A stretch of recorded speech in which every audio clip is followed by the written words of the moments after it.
नमस्कार। एक कहानी रमा की जुबानी में आपका स्वागत है। तो आज कुछ दिल की बात। देश विदेश से आ रही बाढ़, भूकंप, जगह जगह भूस्खलन से जमींदोज होते घर और मौत के बढ़ते आंकड़े बहुत व्यथित कर रहे हैं। मैं अपने और तमाम सब्सक्राइबर्स की तरफ से ईश्वर से प्रार्थना करती हूं कि वे अपनी विनाश लीला समाप्त कर दें, उन पीड़ित लोगों को एक खुशहाल और सुकून भरी जिंदगी दें। इस विनाश लीला की चपेट में जिन्होंने अपनों को खोया है, उनके लिए 3 कविताओं के माध्यम से श्रद्धांजलि। वास्तव में माता पिता और जीवन संगिनी या जीवन साथी शरीर त्यागते जरूर हैं, पर हमेशा हमारे आसपास ही रहते हैं, हमारी आदतों में, हमारी बातों में और हमारे तौर तरीकों में।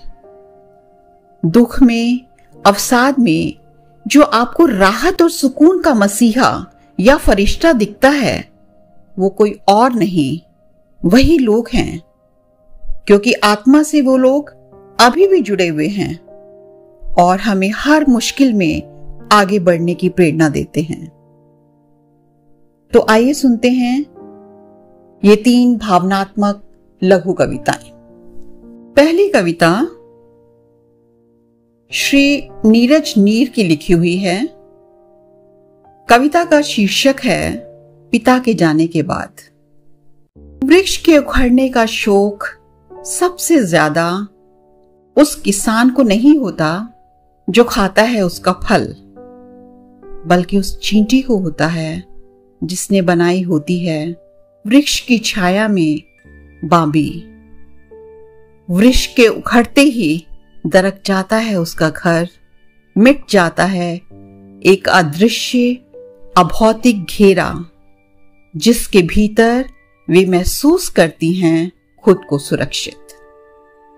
पिता होते हैं सख्त मिट्टी की मोटी परत, जिसके नीचे गड़ी होती है मजबूती से आदमी की जड़ें।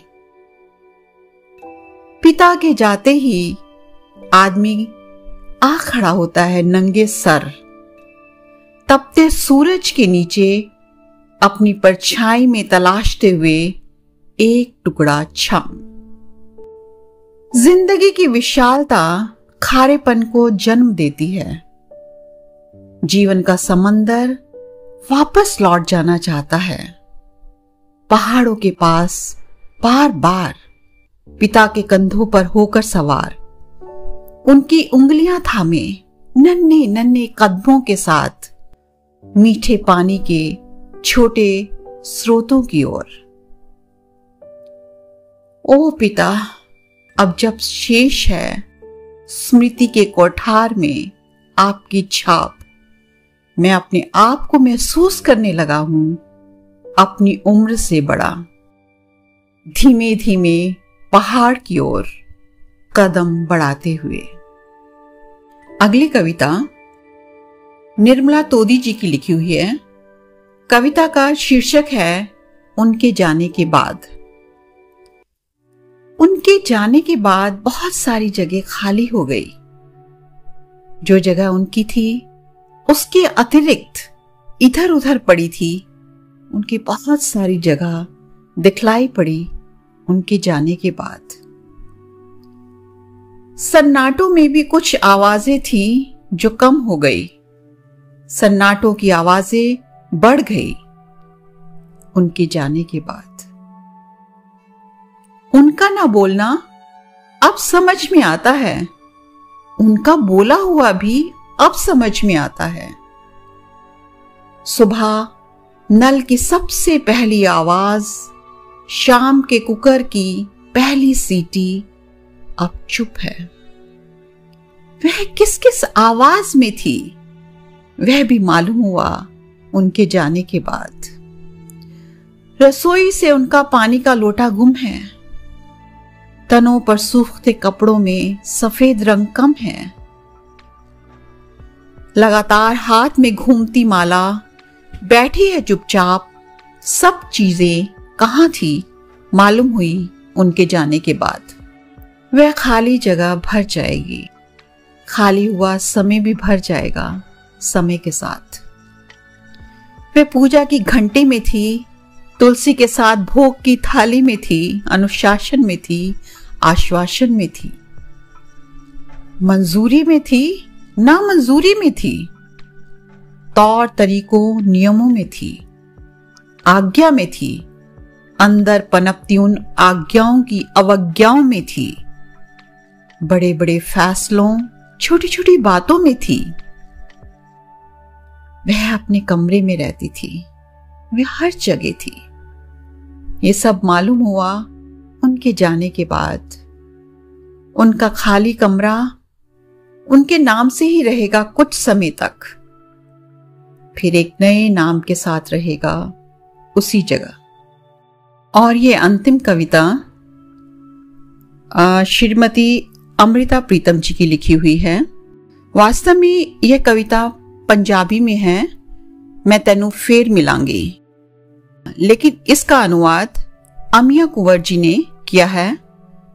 तो मैं ये कविता पढ़ने जा रही हूं और ये कविता मैं अपने स्वर्गीय पति श्री नरेश कुमार शर्मा जी को समर्पित करती हूं।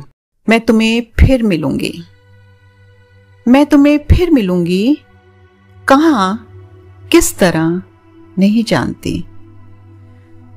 शायद तुम्हारे तखील की चिंगारी बनकर तुम्हारे कैनवस पर उतरूंगी, या शायद तुम्हारे कैनवस के ऊपर एक रहस्यमय रेखा बनकर खामोश तुम्हें देखती रहूंगी, या शायद सूरज की किरण बनकर तुम्हारे रंगों में घुलूंगी, या रंगों की बाहों में बैठकर तुम्हारे कैनवस को पता नहीं कैसे कहां पर तुम्हें जरूर मिलूंगी। यह शायद एक चश्मा बनी होंगी और जैसे झरनों का पानी उड़ता है, मैं पानी की बूंदें तुम्हारे जिस्म पर मलूंगी और एक ठंडक सी बनकर तुम्हारे सीने के साथ लिपटूंगी। मैं और कुछ नहीं जानती, पर इतना जानती हूं कि वक्त जो भी करेगा इस जन्म मेरे साथ चलेगा। यह जिस्म होता है तो सब कुछ खत्म हो जाता है, पर चेतना के धागे कायनाती कणों के होते हैं।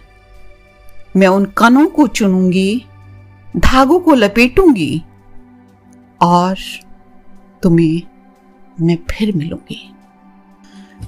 तो ये थी कविताएं। आशा है आपको पसंद आई होंगी। आप भी कोई कविता या कहानी हमारे चैनल के माध्यम से सुनना चाहें तो आप कमेंट सेक्शन में लिख सकते हैं। तो इसी के साथ दीजिए आज्ञा। तो मिलते हैं अगले सप्ताह एक नई कहानी या कविता के साथ। तब तक के लिए अपना रखिए ढेर सारा ख्याल।